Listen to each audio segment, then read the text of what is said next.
So this movement's called side bend. This is to pandiculate the muscles through the sides of the body, particularly for this, the obliques and the intercostal muscles. Really good if you've got neck pain, shoulder pain. Again, this one can be quite useful for sciatica as well. And it helps with your twist and mobility. I've personally found this to be quite helpful with balance. But see the benefits that it brings to you. So we're going to lie on any side to start with. I'm lying on my left side so that my right side is going to be the active side to work with. You can start with whatever you want. I'm lying on my underneath arm. However, you're welcome to grab a pillow if your shoulder won't allow for that to happen, and just let your underneath arm be wherever you want it to be. The knees are going to be stacked on top of each other, and you want them at right angles if you can get them there. So the knees roughly in line with the pelvis, and then the heels roughly in line with the back of the knees. So your heels aren't back towards your bum. You want space there. So it's almost like you're sitting on a chair. And we're just going to take our top hand and place it into the waist. And this is where your obliques are located. And so on first touch, you might feel it's a little bit squishy. If it's already tight, that's okay. But just notice the tonus of the muscle. And just imagine, if you can, that you could pull your top hip towards your top armpit. And after you've thought about doing it, just see if it's actually something that you could put into action. Could you draw your top hip towards your top armpit by pulling it up and sensing that it's this waist muscle that contracts and tightens without needing to do an awful lot with the leg? The leg doesn't need to slide up to make this happen. The hip can do it on its own. Breathe it away, let it go. What if this time you took a nice big breath in and you breathe into the waist that's on the floor and almost sink it down and expand it whilst pulling this top hip up? How does that feel? Can you notice the tonus change in the oblique? It goes a bit tougher and tighter, so that as you let this hip return back down to center, it returns to softness again.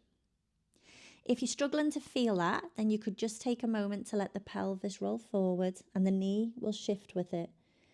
And then let's draw the pelvis back. Again, the knee is going to shift with it, just so that you get to teach your brain, your nervous system, what left and right or forward and back is, so that if you were to then bring that back to center, perhaps up and down is an easier range of movement for your muscle to reconnect with. So when you're ready, try one more. Can you draw your hip up towards your armpit? Is that a little bit easier now? Melt it down. Remember to sink the waist that's on the floor and then let it go. Okay, let's try it again, but add the top foot in. So we're going to keep the knees together. And if you need some extra feedback, you can put your hand on this top hip, and it's almost like you can guide it upwards with the movement. So when we're ready, let's take a breath and think about drawing our top hip towards our top armpit, and then letting the top foot lift towards the ceiling, ankle bone to ceiling, not heel to bum. You want to keep that space here. And notice how much tension you're creating in this top side. And as the foot goes back down, everything lengthens back out and softness is returned. You can try one more if you want to. Hip up, contract. You're now choosing to control the contraction in this waist as your foot lifts with your hip, and then melt it down and breathe it away. And it's nice to just notice that pattern. In order to get that foot up, we start with the center. We start with the waist, with the hip, and then we work our way down. So let's start from the rib cage now. So forget all this. Keep the legs still. Your hip doesn't need to do anything for a minute.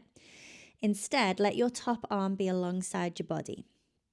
And all we're going to do with the breath now is imagine that we're reaching this top arm down into a deep pocket, and we're kind of pulling our armpit towards our hip now. And just feel that tension underneath the armpit and into the intercostal muscles between the ribs. and then melt it away. And maybe notice that your head is being drawn away from the floor or the pillow that it's resting on.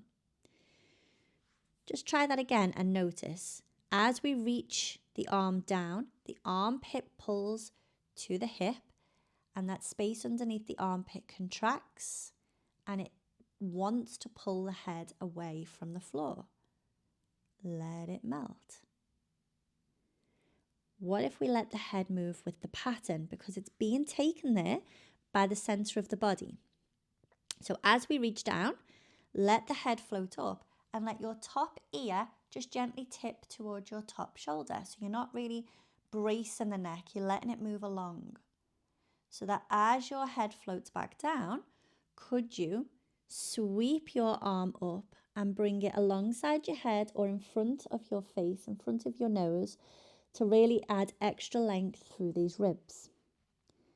So that if you were to do it again, on the breath, you let the arm sweep down, you reach into the pocket, pulling the armpit to the hip and float the head up. So we get a real sense of how the center of the body, the ribs and the waist, is having an impact on the ends of the body like the feet and the head. Come back down, breathe the arm long, if you can, wherever it's comfortable for you, and notice how that feels.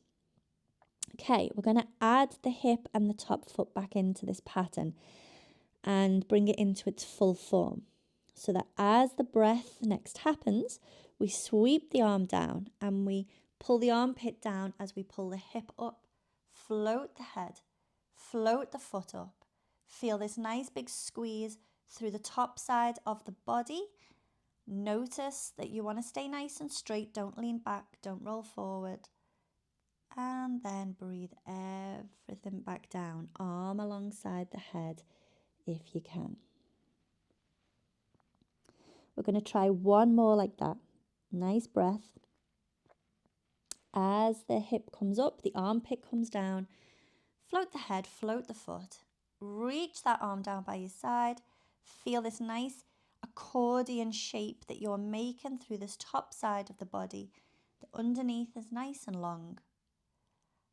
And as we finish off, we breathe the arm alongside the head or wherever it can go. And then maybe take the top leg and straighten it out. Let the foot rest on the floor. The leg is long and just breathe in to your top, waist and rib cage. Imagine you were breathing it up to the ceiling and then melt it away. And just a few breaths there to really help you connect with the ribs and the sides. And then roll onto your back and check in and notice how that side you've just pandiculated feels compared to the side that maybe you haven't yet. If it's your second round, maybe notice how they've evened out or how they feel. And then roll onto your other side and repeat the process. When you've finished those movements, you can follow that up with propeller. That's a really nice integration movement to do afterwards if you're looking to extend that practice a little bit longer. But whatever you do, enjoy.